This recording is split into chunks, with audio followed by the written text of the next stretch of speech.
It's supposed to feel.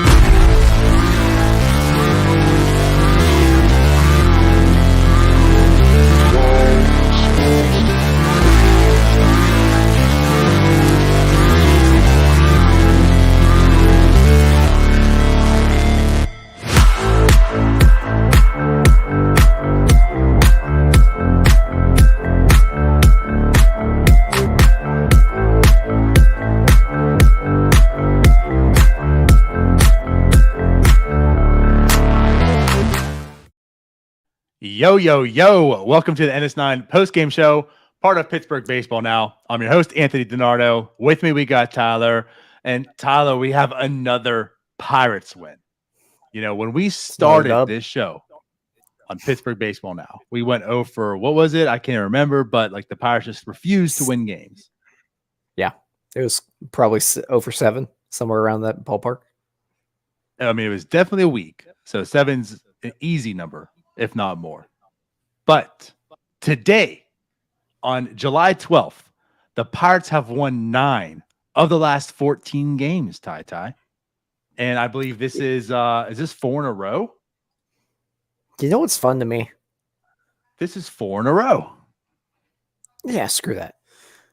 Watching our viewers go from like 8 to 4 as soon as they see my face. They just come on to listen to the intro. That's all. Yeah. They got a nice 30. They got some nice tunes for 30 seconds. The music's over. It is a good intro. Time to hit next on that playlist.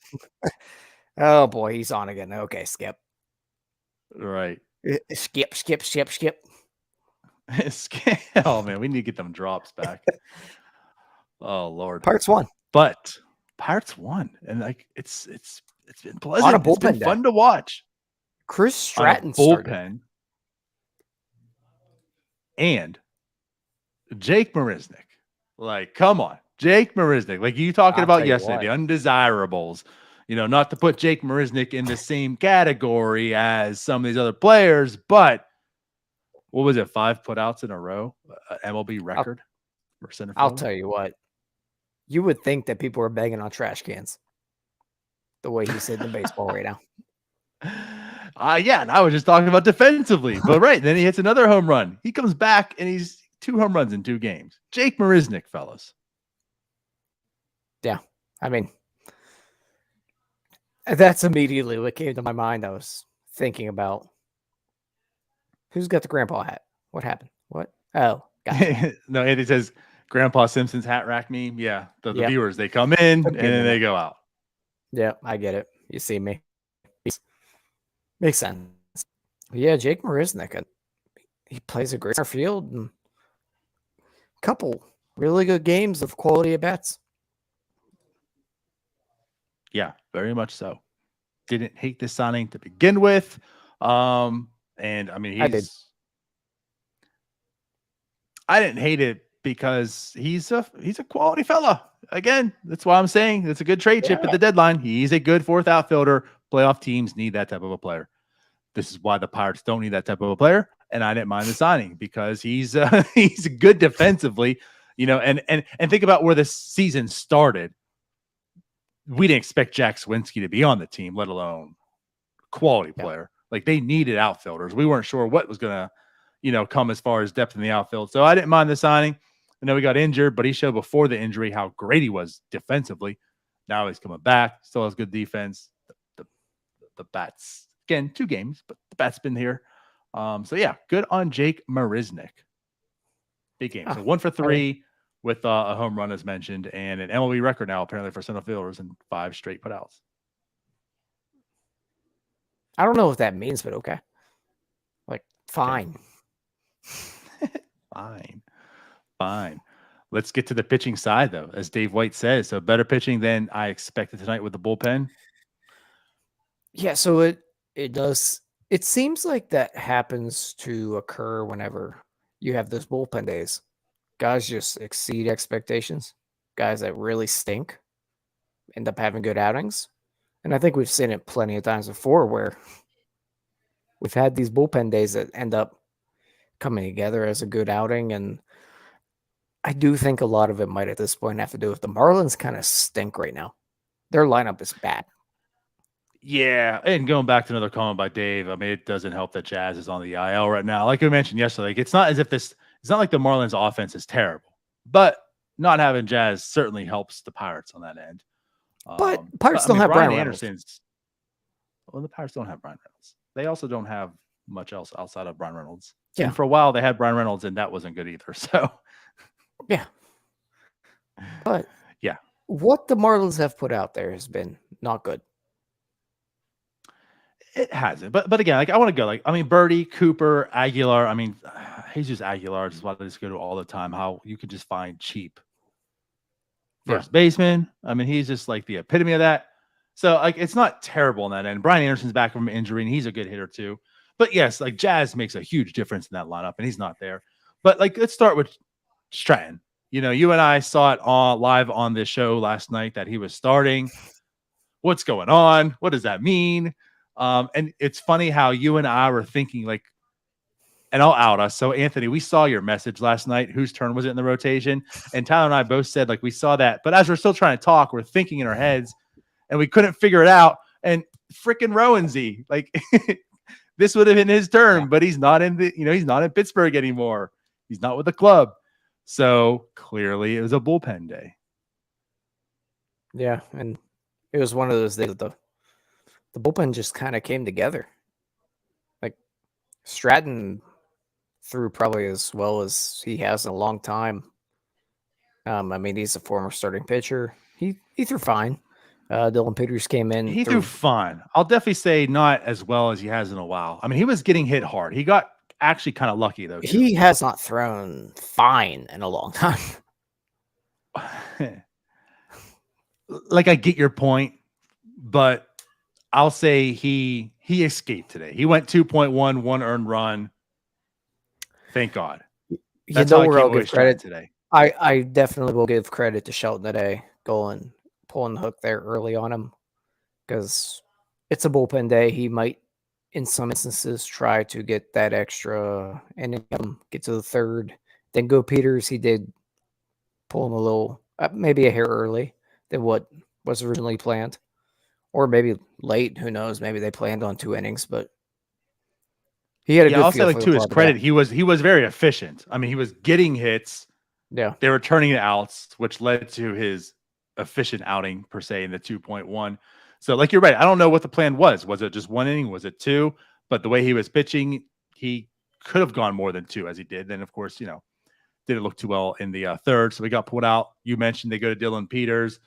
Dylan Peters comes back, and it's just like he kind of just picks up where he left off, especially this role. Yeah, he looked really good there. Right.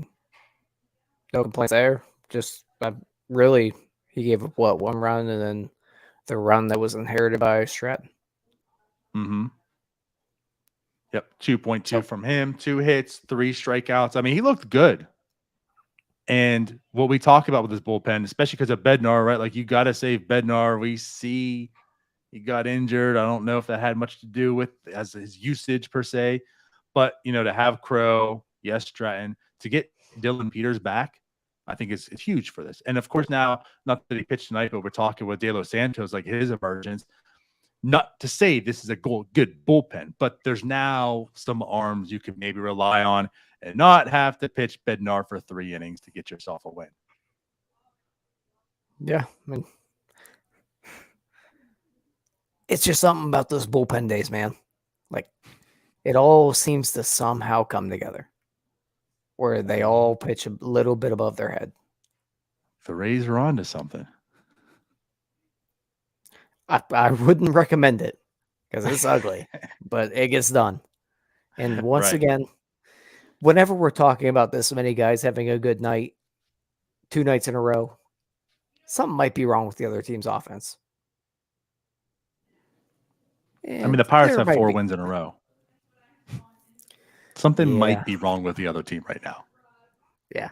Like, it might not be the Pirates playing that well. Let's just keep going down the line though. So again, Stratton did his job. We saw Peters looked good. Tyler Beatty. Yeah. aka Clay Holmes. He's mean, literally the what one that made can me we make think of him? whenever he got out of that or he pitched so efficiently, I thought, all right, maybe the Marlins kind of suck.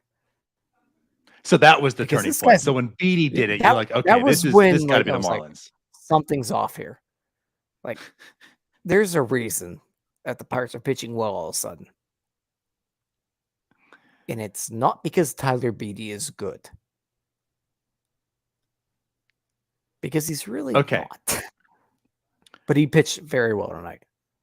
Correct. Like I definitely would give him this outing. I'm not ready to jump. So like I've been seeing this, and of course, his father set things in motion even more. Like the comp to, again, just to put out there, the comp to Holmes just makes absolutely zero sense. But regardless, he is pitching effectively since the Pirates acquired him in this bullpen. At this point, he's got a 3.41 ERA.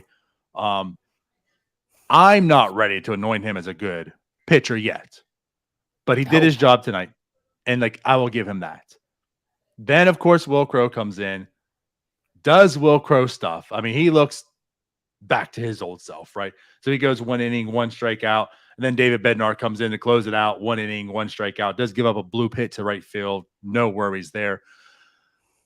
Not the last time we talked about him, but like last week, you and I mentioned, like, it seems like he's coming back. Are you ready? Are you ready at this point to say, like, all right, Bednar's is back? Yeah, pretty much. Yeah, I'm fine. I'm not as worried as it was at all. I'm actually not worried whatsoever. I'm back to he's David Bednar. Just keep doing this. You see how he went out for 1 inning today? Just do that. I like that. Yeah. But back to Tyler Beatty. Especially in a bullpen type of game. Like he only had to be used for 1 inning. So that was very nice to see. And they just need one more guy to be able to stretch it. Yeah, 2.9, whatever. He's striking out 5.96 per 9 and walking 3.97 before tonight. It's not good. But he's not getting bad. out. Like, I'll give him that. This was a guy who he's a complete bust. A complete bust. He has been an absolute just a body.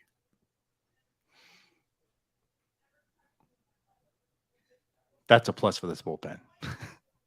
It is. I'm not writing him off. Like, I'm not here saying Tyler Beatty is terrible.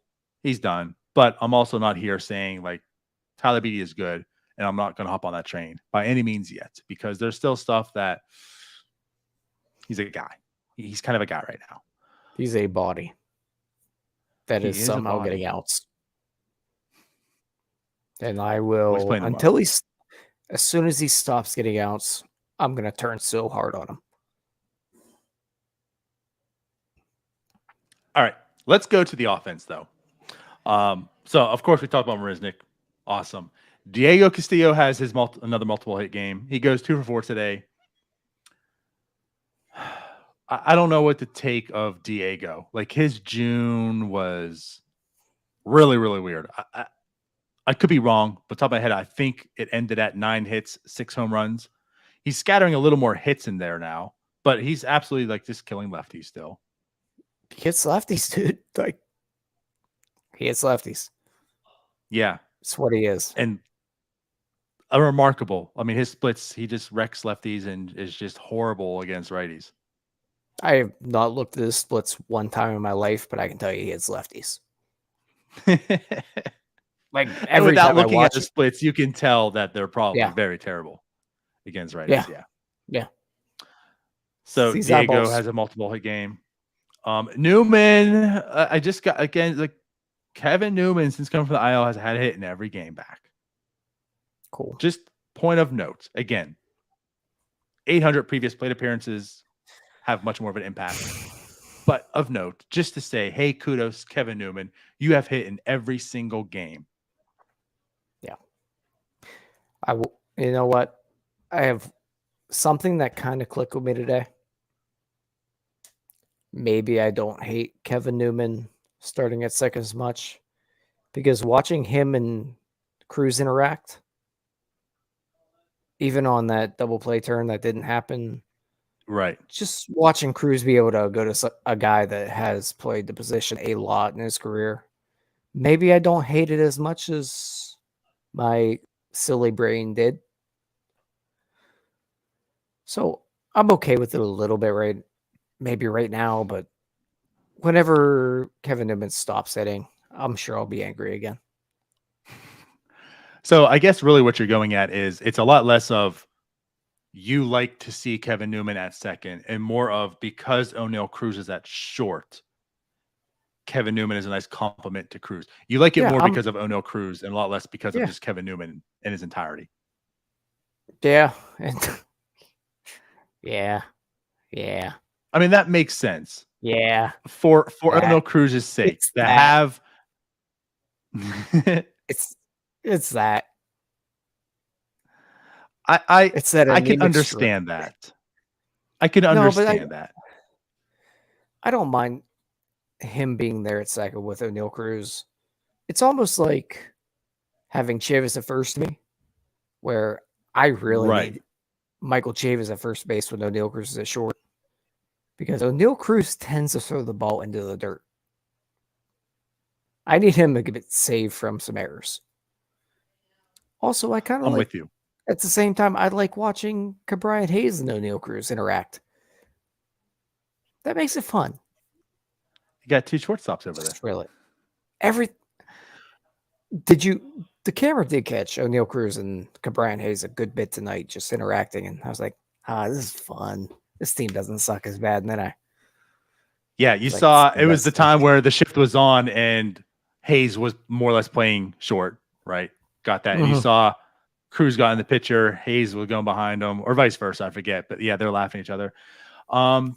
Like I'll say this, like to your point, that does make sense because Newman has certainly had his share of errors to begin the season. But ultimately, big picture, he's a competent infielder defensively.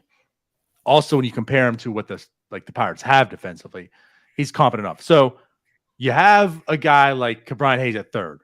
We understand the skill set there defensively, right? To have someone competent like Newman at second is good. Chavis, we keep pounding the table and talking about him. Chavis looks very, very good defensively at first. I can't say it enough how much I like him defensively there. Michael Chavis plays the best first base I've seen since Sean Rod did. And Sean Rod played a phenomenal first base. And I hated Sean Rod.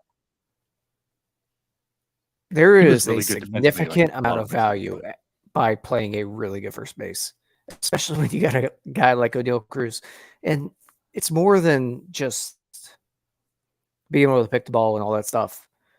A guy like O'Neal Cruz needs a major league first baseman at this point in his career where he doesn't go down a bad rabbit hole of that's an error. Right. Like we saw with the Pedro Alvarez where a guy couldn't You want to get him to get the yips. Yeah. You got to save him from that. You need to save that mental part of it for him. And then you hope that it comes where the easy plays he makes look easy because he can make the hard plays look easy. It's the easy plays that he's throwing in the dirt right now.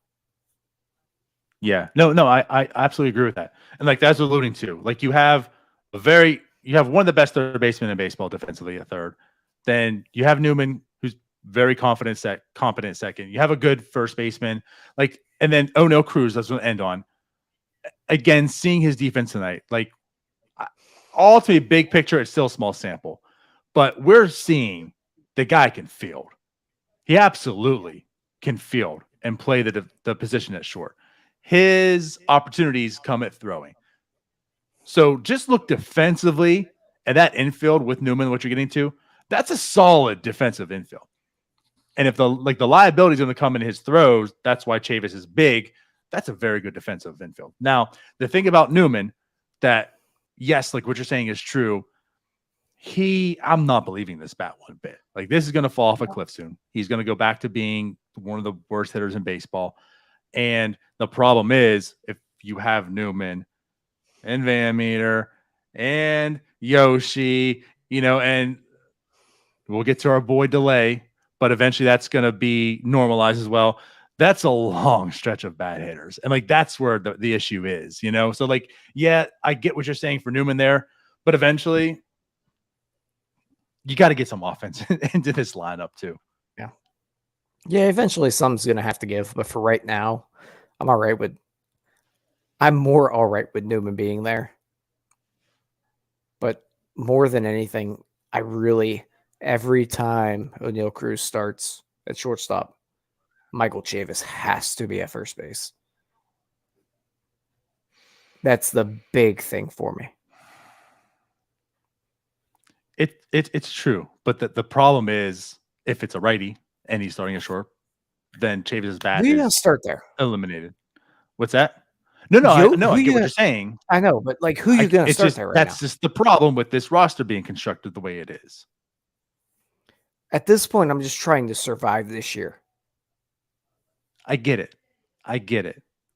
I'm just saying that's the problem. I want Chavis to play because the even thing is like I would still have Chavis's bat against righties than Yoshi. I mean, it's the same thing, so at least he can play defense.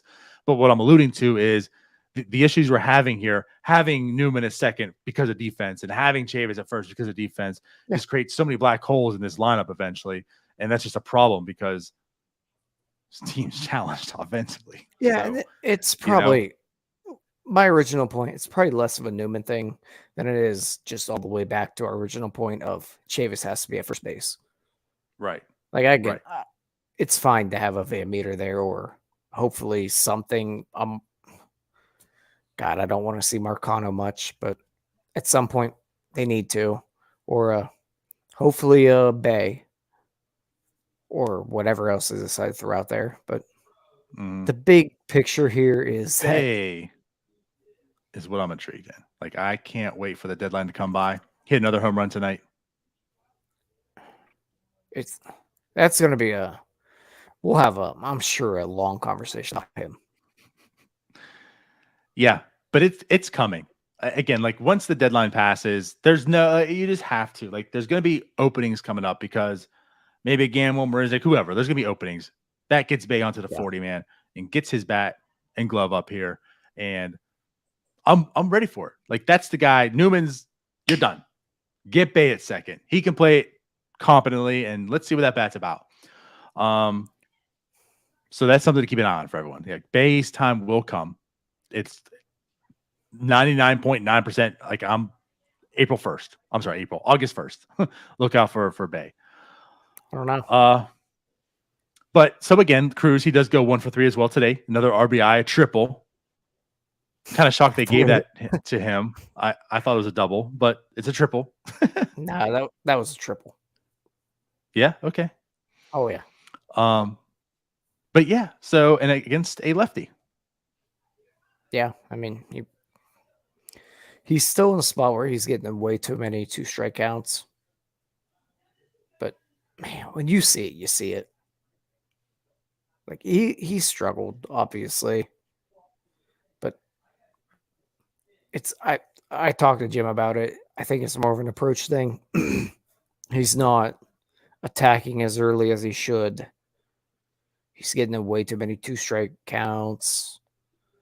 It's almost like he's trying to be too patient, but man, when the guy can swing at almost anything and hit the ball. But when you get in the 2-strike count, it's tough. Let me ask you something here. And this side's more with conspiracy theory than actual what it is, but it's a thought, okay? And this isn't what I joked about in the text, but this is actually how I made the joke in the text because of this thought, okay? It's similar. It's on that track. So because we're talking approach, and I kind of feel the same way. We've mentioned it earlier. He almost seems too selective. And you have this whole thing about why are we seeing him bat 8th, like so far deep?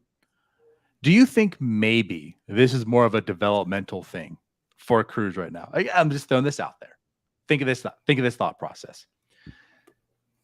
You want him to see these left-handers. They're throwing him all this junk. When you bat him 8th, you're going to see a lot more junk. You be selective. Is this him maybe developing and seeing? Like, again, you talk about this as a developmental year. We're trying to survive it. Now, there could be implicated like, hey, well, we won't get Rookie of the Year if he's not hitting.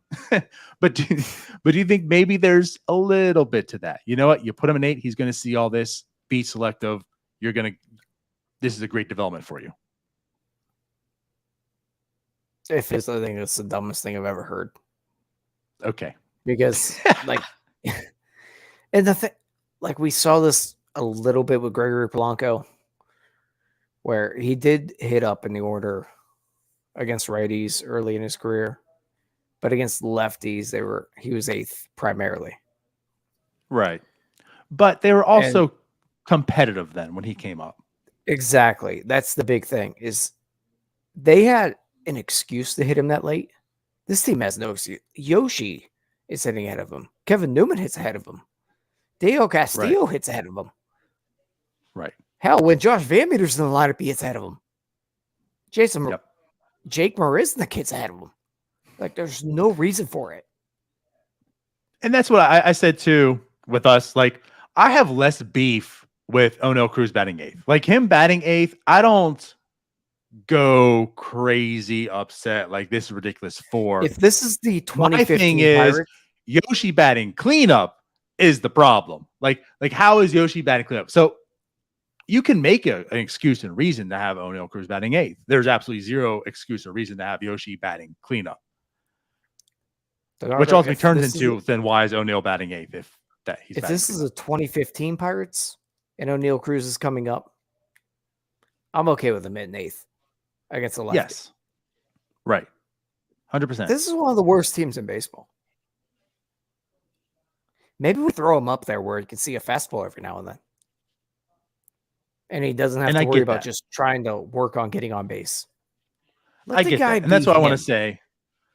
Almost like your Newman thing, like you can say like he has improved himself to bat higher than 8th to a degree. It's not as if he's he is tearing the ball to cover when he connects, but he doesn't connect too often. Like he's having his struggles. So you can't really go to bat for O'Neill Cruz and say he is a cleanup guy.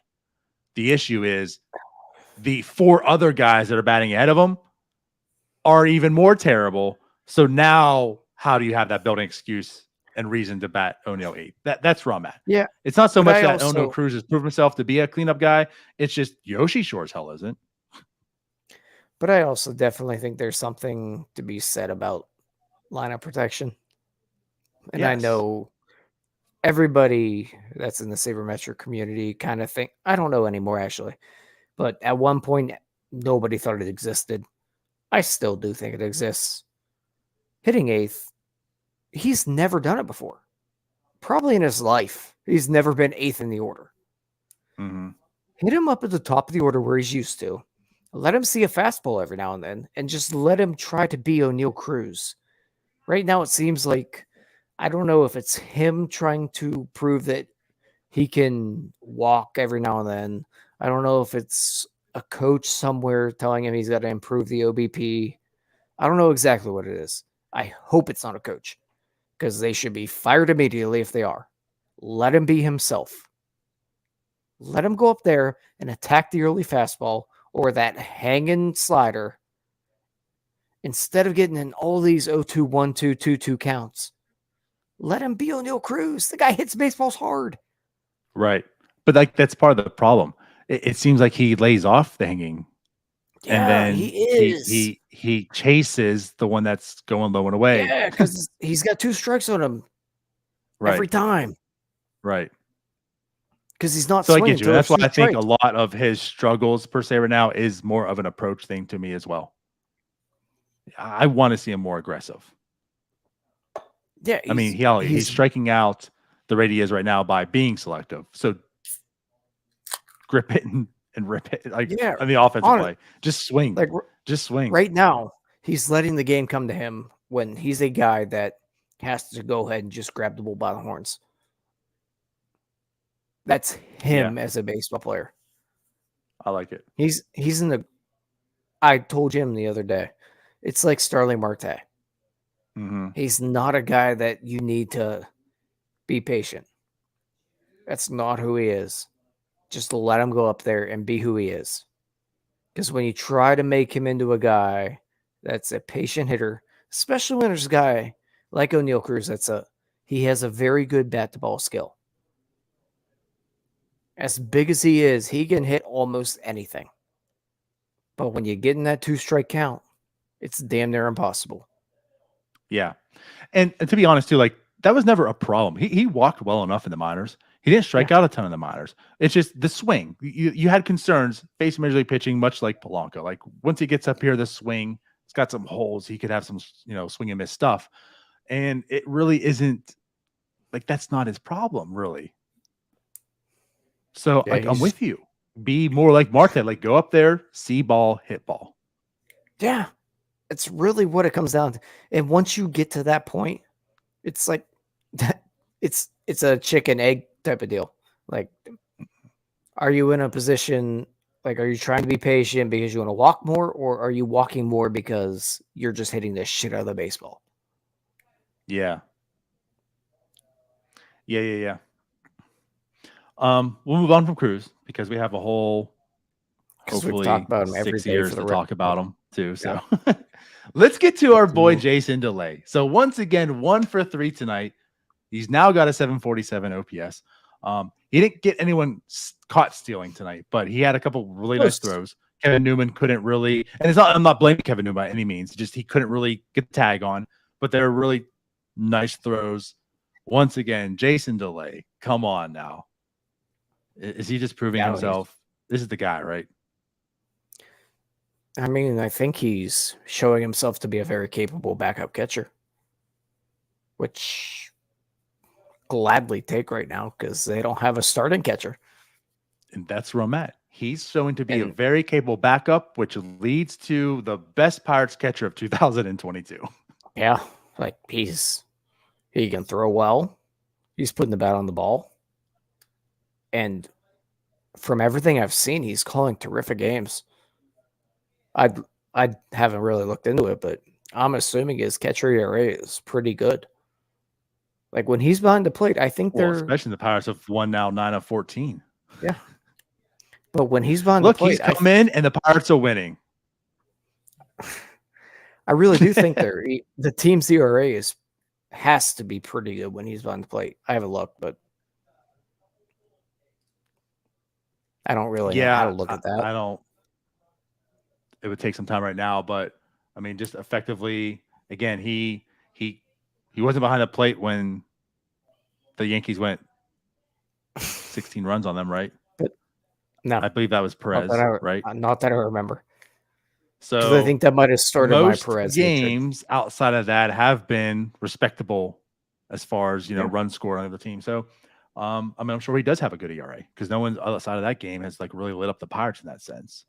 So no, but I really do think he frames well. He calls games well. He throws really well. Like the only off throw I remember from him, it was the one that Newman probably should have had a couple games ago. Yeah.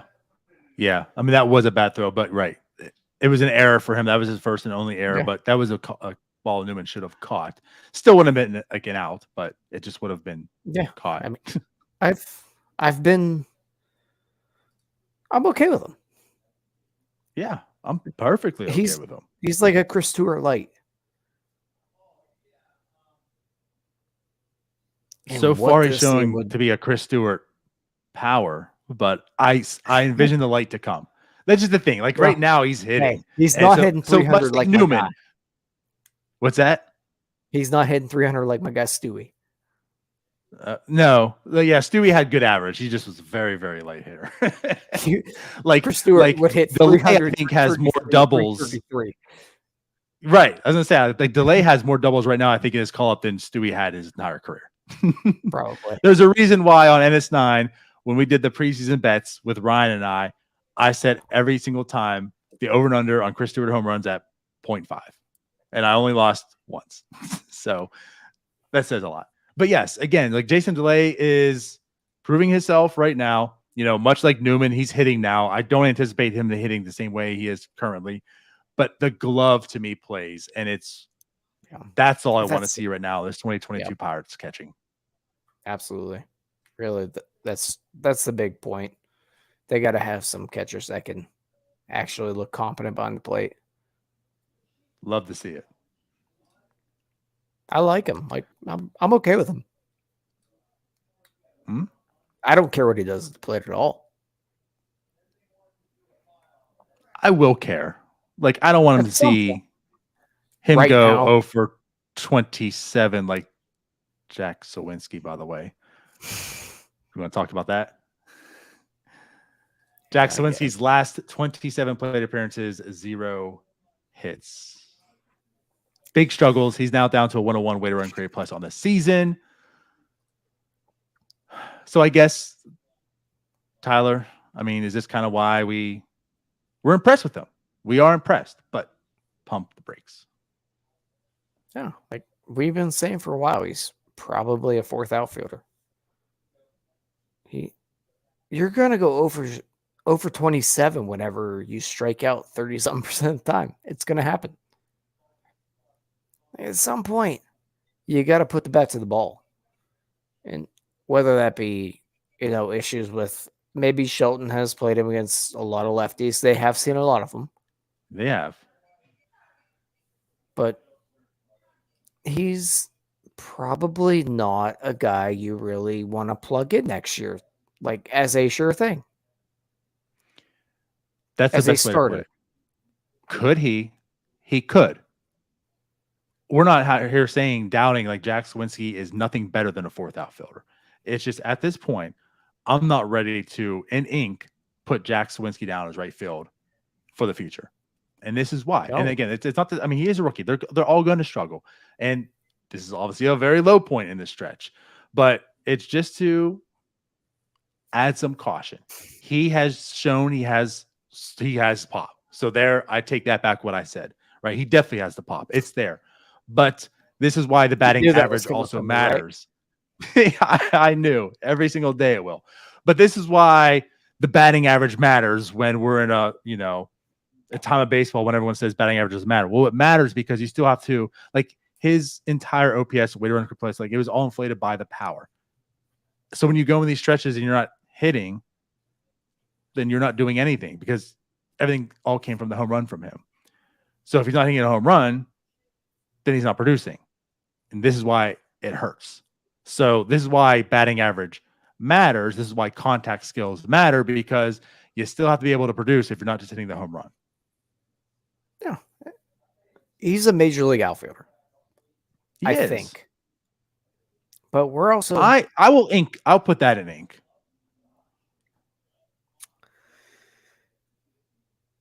Josh Van Meter is a major league infielder. I guess, yeah. Like, that is legit. It's July 12th and he's still in the majors. So Josh Van Meter is clearly, apparently, a major league infielder. So if Josh Van Meter could be in the big leagues, then Jack Sawinski sure as hell could.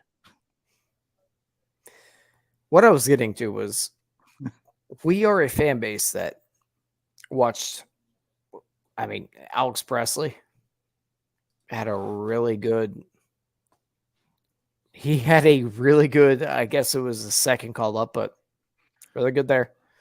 Yeah. Jose Tabata. There are these guys that pop up and that this fan base gets behind and wants to plug them into our future. But in the grand scheme of things, they're really just probably fourth outfielders.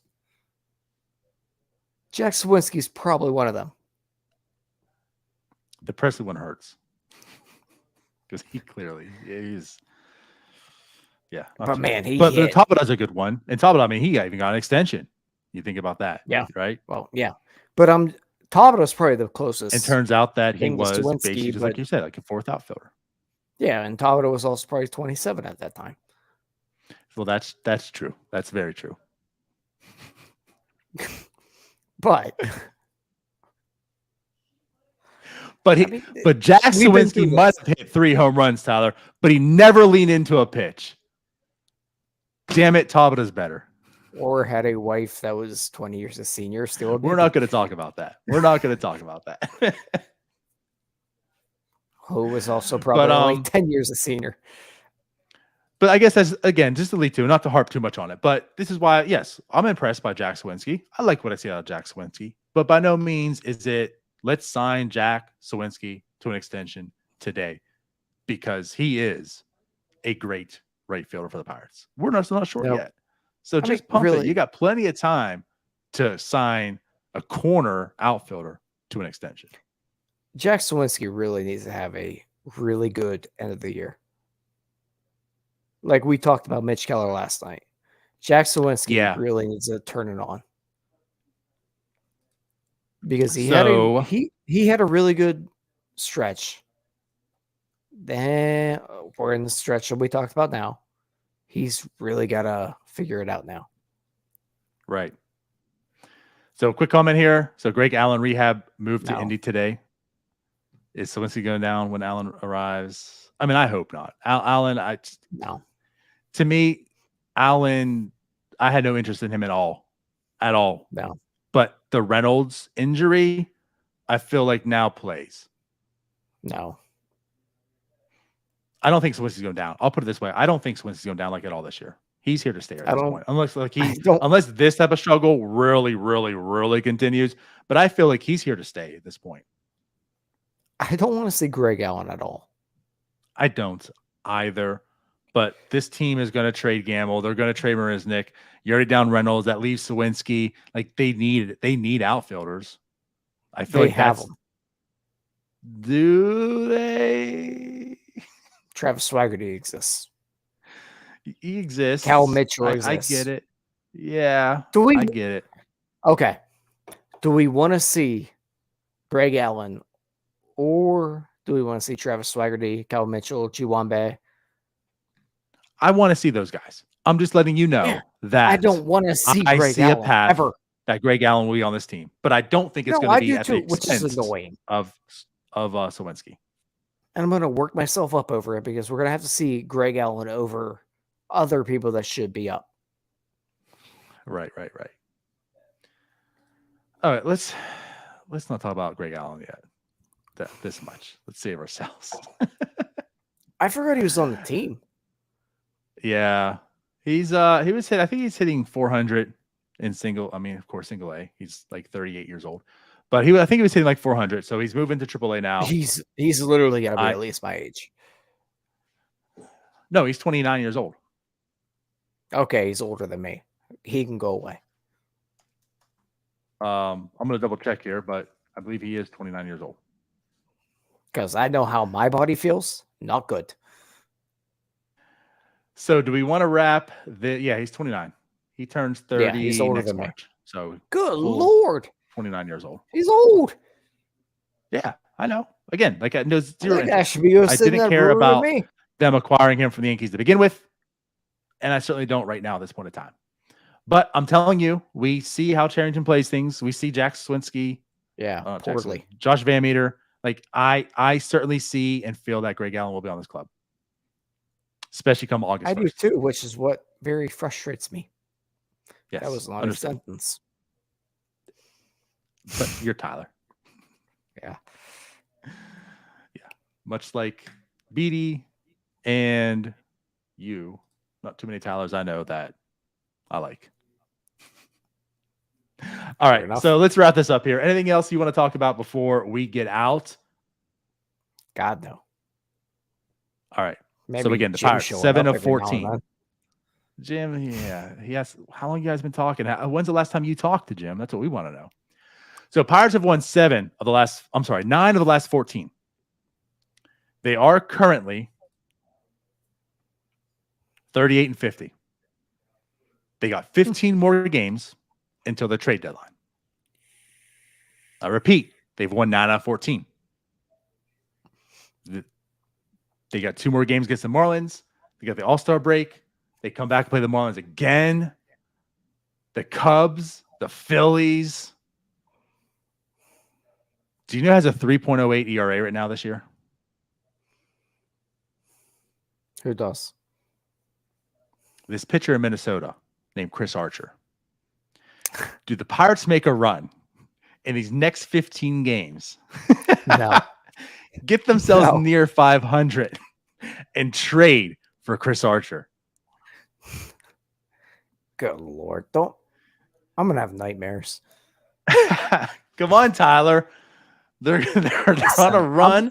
They got delay back behind the plate. Think about Archer coming to a real catcher like DeLay. You know what I'm going to have nightmares about? It's going to be What's that Donardo's dugout episode. I jumped on there. And I just spoke so highly of Bob Nutting and Neil Huntington getting Chris Archer. Because I was so thrilled they finally got a guy at the trade deadline that everybody wanted. And it turned out to be the trade that just set the franchise back like 10 years. Yes. Right. Oh man, let's get out of here. We don't need to talk about Chris Archer. We're losing all the views now. They came back. Yeah. Now they're gone. All right, let's wrap this up then. So the Pirates, of course, do play tomorrow against the Marlins. Once again, a 6:40 start. And let's pray. These past two games not only have been early, but they've been quick. It's 10:15. I'm gonna be going to bed soon. Love it. We're done. So it's JT Brubaker against my boy, who's a very good pitcher, Jim Pablo Lopez. Let's see what they got. We'll be back again tomorrow after the show. Probably you and I, Tyler, because Jim, I don't think he's part of NS9 anymore at all. So yeah, it might be Cody. It might be Cody. So let's get out of here. We'll see you then. Bye-bye. Peace out, Scouts.